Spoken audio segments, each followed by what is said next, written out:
This week, the spotlight was on the Gauteng Health Department after irregularities implicating senior government officials were made public. Loyiso Masuku, the wife of Gauteng Health MEC Bandile Masuku, and the president's spokesperson Kusela Diko's husband, Mapaseka King Matsikani Diko, are allegedly involved in the awarding of a personal protective equipment contract for 125 million rand. That comes after the Special Investigating Unit confirmed to Newsroom Africa that several investigations relating to irregular tender procurements for personal protective equipment for COVID-19 relief fund were being conducted.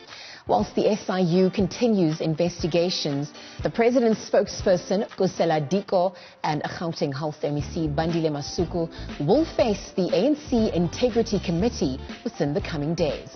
So they've both since taken leave of absence, while the health MEC's wife, Loyiso Masuku, has been asked to step down from her role as a City of Johannesburg Mayoral Committee member, while Diko's husband is subjected to investigation. The three government officials will sit before the ANC's Integrity Commission, which could take up to 4 weeks to conclude. Now, joining us to chat more about this is political analyst Mapaseka Muroa. Mapaseka, thank you for your time and thank you for joining us on Weekend Dawn. What do you think will come out of this Integrity Committee when they finally sit to address this specific issue? Thank you so much for having me. It's been a minute and I'm glad to be with you guys once again. Look, this is a very interesting situation. What we first need to understand is that according to the rules of the Constitution of the ANC, Rule 24 in particular, is that the NEC, right, or any other official would refer the matter to the Integrity Commission, right? And then the Integrity Commission would then go and look into the issue and then provide findings and recommendations on what to do next. Now, the issue in that circumstance is the fact that at the end of the day, the PEC, the NEC, can reject the findings of the Integrity Commission. And this has been, at the forefront and a little bit of contestation when it comes to that. In particular, the former president of the ANC and the former president of the country has said that, look, we need to look into this issue where the Integrity Commission is accountable to the conference of the ANC instead of the NEC. So, in terms of history, we've seen different cadres who have been found to have been, in terms of misconduct, right, in terms of the Integrity Commission. But at the end of the day, there is not much accountability. There isn't much teeth that the Integrity Commission has. So at the end of the day, it's in the hands of the NEC, of the PEC, regardless the findings and the recommendations of the Integrity Commission. So we await the report, but at the end of the day, we'll see what the NEC and the PEC will do. Now, Mapaseka, just looking at the issue of leadership and accountability that you've also highlighted, and looking at the actions that have been taken by some of the alleged parties. I mean, we've seen the spokesperson Kusela Diko taking a leave of absence. There have been growing calls for Bandile Masuku, of course, to step down. How they've handled the situation in their own capacity. I mean, what does this ultimately reflect about their own need for accountability, integrity, and transparency as the investigations unfold?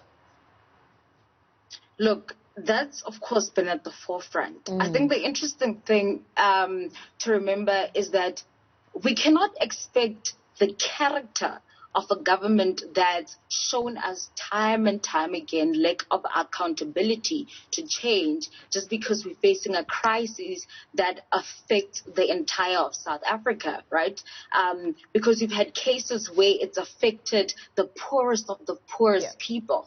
And now all of a Sunday or all of a Saturday, we expect that the character at the core of it, of this government, would change and they would do something different. So I think that it would be interesting if they followed suit and, heads rolled and people were held accountable at the end of the day. But historically, when we look at how these things have gone before, there isn't much hope that is inspired in any of us to actually believe that anything would be different. So we await to see. But also just to remember that this particular case, the 125 million rands, is literally a needle in a haystack. It's a drop of water in an entire ocean, right? 500 billion rands that was spent over a period of 4 months. But if we put that into context, right, we look at the budget of the 2020-21, right, and it was 1.9 trillion rands that was meant to be spent, right? And when you come to think about it and you calculate it, it's about 650 billion rands that could be spent within a period of 4 months. So this is not a far cry of how much money government is meant to spend within that particular period of time. The issue right now is that this particular money that was meant to help people out economically, right? Because there's a lot of restriction in terms of the economy, there's unemployment, there's a whole lot that's going on, is that this particular money did not go where it was supposed to go. So right now, that is the core issue. So I just think that at the end of the day, we need to look at the historical facts. And it's that there's not a lot of accountability that will go on. And in terms of the Integrity Commission, it's about cadres being accountable to the organization. There's also the other side where the SIU would look into the matter and see, what would be the criminal charges and the criminal implications of this particular matter.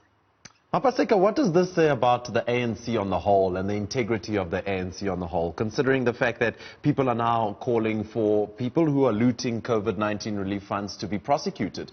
We've now heard alleged information about Ace Magashwile's children also being affiliated to getting PPE tenders to the value of, 2.7 million rand.